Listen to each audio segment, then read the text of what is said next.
Pinapirma ng TNT, na naghahanap ng Grand Slam, ang free agent, na si Simon Enciso. Ang free agent na si Simon Enciso, ay pumirma sa TNT Tropang Giga. Maaari siyang maging pandagdag na piraso para sa kanila, para sa bid sa Grand Slam. Ang Tropang Giga ay nangangailangan ng isang scoring point guard, si Enciso ay sa tingin nila ay nababagay. Gayunpaman, siya ay tulad ni Heruela, sila ay mga outshooter sa labas ng arc area. Below average si Enciso sa mga nakaraang conference sa SMB, binigyan siya ni Coach Gallant ng pagkakataon doon, dahil sa pag-alis ni Cabagnot. Pero kulang ang kanyang performance.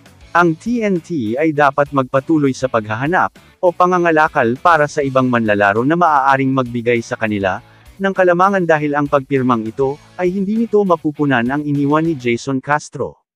Nagpaplano na ng roster move si TNT Team Manager Jojo Lastimosa, matapos manalo sa Commissioner's Cup, na nakatuon sa pagdaragdag ng point guard. Ang pagbabalik para kay Mikey Williams ay hindi isang opsyon, kaya isinasaalang-alang ng TNT, ang free agent, na si Simon Enciso bilang backup, para sa Finals MVP na si Reynam Batak.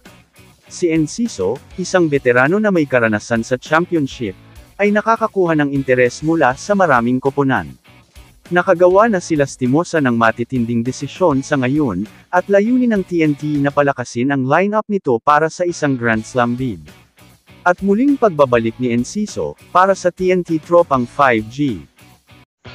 Kamusta mga idol? Sports Zone PH para sa sports news and update.